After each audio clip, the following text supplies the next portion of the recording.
का अपने YouTube channel के आइडियल इंस्टीट्यूट पर स्वागत करती हूँ। दोस्तों, आज हम पढ़ेंगे रस।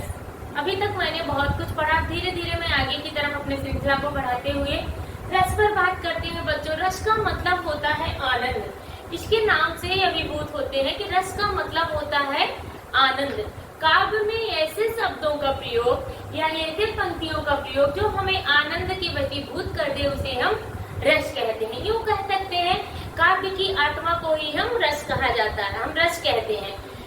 आनंद और भाव विभोर होने के लिए जिस शब्दों, जिस पंक्तियों का प्रयोग किया जाता है, उन्हें हम रस कहते हैं। साधारण भाषा में रस का मतलब होता है आनंद। तो आइए हम रस को एक ट्रिकी रस के रूप में पढ़ते हैं, एक कहानी के रूप में पढ़ते हैं, एक कविता के रूप में पढ़ते हैं, जिससे हमें रस के प्रकार को याद करने में आसानी होगी। कुल मिला के हमारे रस बच्चों 9 प्रकार के होते हैं।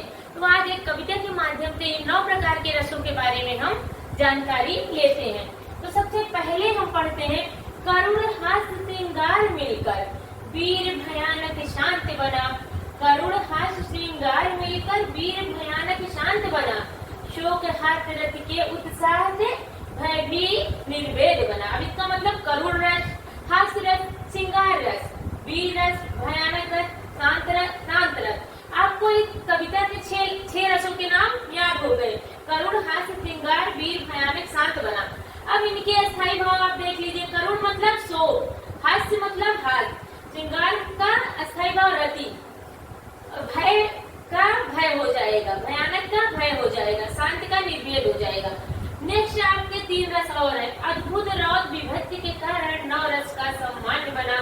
पित्त में क्रोध जुगुप्सा से रसों का अस्थायी भाव बना। इसको ये कविता के रूप में अगर हम याद रखेंगे तो 9 प्रकार जो रस के हैं, इन्हें याद करने में हमें बहुत आसानी होगी। एक बार फिर से हम इनको पढ़ते हैं। करुण हास्य श्रृंगार मिलकर वीर भयानक शांत बना। शोक हास्य रथ के उत्साह से भय भी तो निर्वेद बना। अद्भुत रौद विभक्ति के कारण 9 रस का सम्मान बना। पित्त में क्रोध जुगुप्सा से रसों का स्थायी भाव बना। इसको आप लोग नोट कर लीजिए अपनी कॉपी में, और 2 से 3 बार आप पढ़ेंगे, कविता आपको याद हो जाएगी, जैसे आप बचपन में कविताएं याद करते थे। तो इन कविताओं के माध्यम से रस के 9 प्रकार को हम बहुत आसानी से याद कर सकते हैं। अब हम इनको लिख के बताते हैं कि इनके 9 भेद कौन कौन से होते हैं। वैसे तो रस कुछ भरत मुनि ने 8 प्रकार माना है, लेकिन कुछ हमारे कवि हैं जो रस को 11 प्रकार माने हैं। 2 प्रकार रस में और माना गया है, जो कि विभक्त, वात्सल्य और भक्ति रस के नाम से जाना जाता है। पूर्ण रूप से हमें 9 ही रस पढ़ना है अभी। तो 9 रस में एक बार मैं लिख देती हूँ, आप लोग इसको डिनोट कर लीजिए। मैं लिख देती हूँ। पहला आपका हो जाएगा करुण रस। पहला आपका कौन सा हो जाएगा? करुण रस। वैसे तो इस कविता के माध्यम से आप सीख जाएंगे। और इसके अस्थायी भाव है, करुण रस का अस्थायी भाव क्या होगा? शोक। इसका अस्थायी भाव बच्चों शोक हो जाएगा, अस्थायी भाव शोक हो जाएगा। नंबर दूसरा हमारा जो रस है वो हो जाएगा हास्य रस। क्या हो जाएगा? हास्य रस। हास्य रस का अस्थायी भाव हो जाएगा हास्य। ऐसे भी आप इसको नोट कर लीजिए। नंबर 1 हो गया, नंबर 2 हो गया। अब नंबर 3 हमारा है श्रृंगार रस। श्रृंगार रस का अस्थायी भाव क्या है बच्चों? रति। इसका अस्थायी भाव रति। नंबर 4 पे हमारा आ जाएगा बच्चों वीर रस। वीर रस का अस्थायी भाव उत्साह। वीर रस का अस्थायी भाव उत्साह। अब बच्चों मुझे इसे हटाना पड़ेगा, आप लोग इसको अपनी कॉपी में डिनोट कर लीजिए। मैं आगे और रसों के प्रकार बता रही हूँ।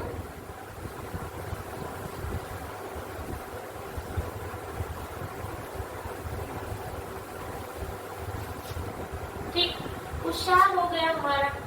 नंबर 5 हमारा हो जाएगा बच्चों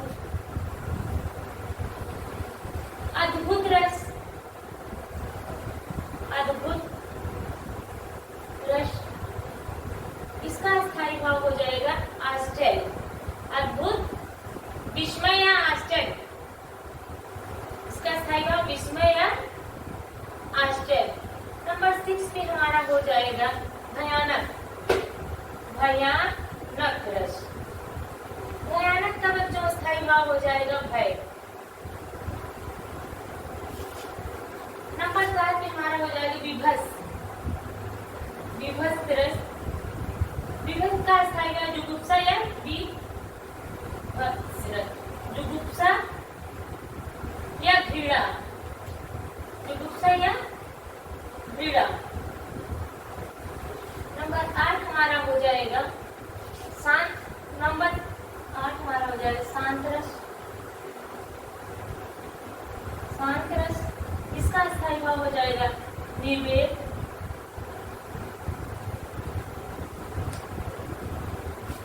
नंबर 8। नंबर 9 हमारा है करुण रस हो गया, हास्य रस, श्रृंगार रस, वीर रस, अद्भुत रस, भयानक रस, विभत्स रस, शांत रस। और नंबर 9 हमारा कौन सा रस बच गया? रौद्र रस। रौद्र का स्थायी भाव हो जाता है क्रोध। वैसे तो हम कहानी के माध्यम से आपको बता दिए हैं, फिर भी मैंने इसको लिख दिया है, आप लोग इसको डिनोट कर लीजिए जानने के लिए। आगे बच्चों हम ये प्रकार जानने के बाद हम आते हैं रस के अंग के बारे में बात करते हैं। रस के जो अंग होते हैं, रस के कितने अंग होते हैं? 4 अंग होते हैं। रस के अंग या तत्व भी कह सकते हैं। रस के अंग कह लीजिए या रस के तत्व कह लीजिए, कुछ भी कह लीजिए। कितने होते हैं? 4। नंबर 1 हम देखते हैं। ये 4 होते हैं। इसमें नंबर 1 होता है अस्थायी भाव, स्थायी भाव। नंबर 2 होता है विभाव। नंबर 3 होता है अनुभाव, अनुभाव। नंबर 4 होता है संचारी अनुभाव, संचारी भाव। नंबर 4 होता है संचारी भाव। ठीक है बच्चों, रस के 4 अंग होते हैं, अस्थायी भाव, विभाव, अनुभाव और संचारी भाव। तो सबसे पहले बच्चों हम बात करते हैं अस्थायी भाव। अस्थायी भाव बच्चों क्या होते हैं? वो भाव जो हमारे मन में जन्म जन्मांतर से चिरकाल तक विद्यमान होते हैं, उन्हें हम अस्थायी भाव कहते हैं। ये हमेशा के लिए चिर समय के लिए हमारे मनों में ये विद्यमान होते हैं। के अंतर्गत आता है जैसे रोना, हंसना, डरना, भय, क्रोध। तो जो हमेशा से हमारे मन में विद्यमान रहते हैं जन्म जन्मांतर, उनको हम अस्थायी भाव कहते हैं। और नंबर 2 पे हमारा आता है विभाव बच्चों। विभाव वो भाव होते हैं, अस्थायी भाव को जागृत करने वाले भाव को हम विभाव कहते हैं। विभाव के 2 पार्ट होते हैं बच्चों, एक देख लीजिए। एक होता है आलंबन, एक होता है उद्दीपन। आलंबन और दूसरा होता है उद्दीपन। एक होता है आलंबन, दूसरा होता है उद्दीपन। आलंबन में बच्चों क्या होता है?